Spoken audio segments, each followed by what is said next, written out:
Hi, I'm Hillary Johnson, and welcome to Flashback, where we look back at local stories from years gone by.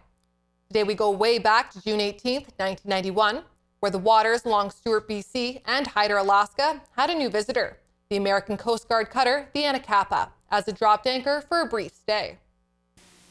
While the Canadian Coast Guard regularly patrols the waters on the Pacific coast, they strike up a stark contrast to the men and women of the United States Coast Guard.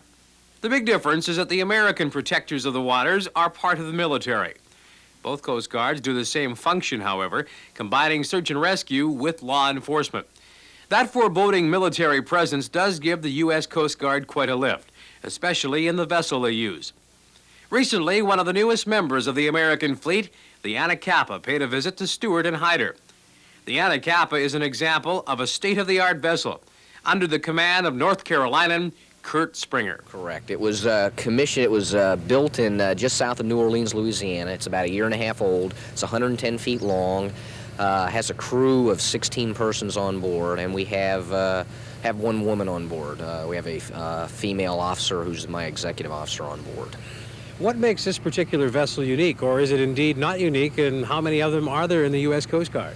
The Coast Guard has about 37 of these right now and is going to build another 12. What is unique about them is that its speed capability, it's able to do 30 knots, which is good for both our search and rescue mission in an effort to get there in a hurry, as well as from law enforcement. Lieutenant Springer, what's it like to command 16 people on board of the Coast Guard vessel? It's great. Why? It's probably the best job. It is the best job I've ever had. This is my 5th job in the Coast Guard. It's probably the best. I sometimes think it's the best job that I will have. It's just, there's nothing like command afloat. I don't know that I could describe it to someone that hasn't had an opportunity to be afloat, but just the respect that the guys give you, the authority that you've got. There's a lot of responsibility with it, but it's all fun responsibility, I should say. It's good, and it's also neat to be out there. I mean, we did a medevac out of Hoona once, and to have a guy stand there, it was really good. It was with tears in his eyes. He was thanking me at the end of the mission. I was able to get his father from Hoona to Auk Bay, and the guy just had tears in his eyes, and it was just, it just makes you feel good to be able to do that. And people can't lose fact of the idea that that's what you're there for, is distress and helping people. That's what the Coast Guard's all about. Right, exactly. And that's probably, we spend a lot of our time on law enforcement patrols, but we'll always be diverted for search and rescue first if to save life or property. I'd say the crew gets pumped up much more for the search and rescue mission. I mean, they like doing the law enforcement aspect, but just the adrenaline rush that the crew ends up getting when we end up going on a search and rescue case. Being the commanding officer, so to speak, is one thing. Being part of a 16-member crew is certainly another. Yet for West Hartford, Connecticut's Dan Babcock, it's a life that offers a lot. Well, it's pretty good. It's busy, especially being underway. You stand 4-hour watches, and then you're off for 8 hours, and then when you're off, you're doing boardings or doing ship work or maintenance on the boat, and so there's not much time to really take it easy, and we usually stay out 1 to 2 weeks at a time. It just depends on what the operational commitment is. Those commitments are just the downside of what can be a very exciting life for the crew. Well, I think it's pretty interesting. I get a chance to travel. For one thing, I'm from Connecticut, and all of a sudden here I am in Alaska, and I enjoy it. I love getting underway. Being on board and doing navigation type work and helping the public, and basically being there in case there's a distressed vessels and stuff like that. An interesting living for the man who commands the vessel as well. Kurt Springer is a well-seasoned man of the water and knows full well what the U.S. Coast Guard is looking for in its men and women.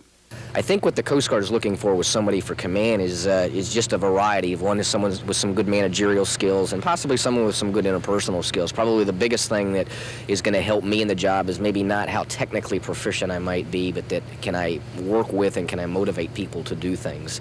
The caliber of people that we get now in the Coast Guard, and I would assume it's the same for the other services, is just tremendous. The guys that we've got on this boat just work. It's just incredible the hours and effort that these guys put forth. I'd like to compliment them on their public relations skills. Each and every one of the men that I've talked to on your vessel have just been outstanding. Do they work on that? Is that something that you insist upon? Well, I'd like to think that I do that, but to be honest with you, it's probably just more just the character. That's just them, I think, is what you're really seeing. We don't, we talk with them and we tell them things that they should and shouldn't, ways that they can deal with the media, but we don't spend a lot of time on that, and you're probably just seeing the actual individuals coming out when you talk to them. So the crew under Lieutenant Springer liked their job aboard the Anacapa. Question is, will they make the Coast Guard a career? For right now, it's kind of up to me. I signed up for 2 years enlistment, and a lot of guys will sign up for 4 years right to start. And I have the option of extending, for a couple more years or re-enlisting, And if I do that, maybe I'll stay in for a career. How important is this to you? How important a job is it? I think it's important. Especially helping the public. With distressed vessels. If there's a boat that's on fire or flooding, we're going to be there. We're going to be there in a hurry. All in all, for a military venture, life aboard the U.S. Coast Guard cutter Anacapa sounds like a pretty good time. That air of contentment can cause a few problems for the skipper, however. It's hard to, and you need to walk that fine line that you're working with them and yet that you're commanding them or whatever. And I'd like to think that we all do it okay, but it's not that hard, and I think the crew has a natural respect, and they just know the position as far as command. So I think that it's naturally it doesn't cause a problem is probably the best thing I could say on that. Career goal for Lieutenant Kurt Springer would be what?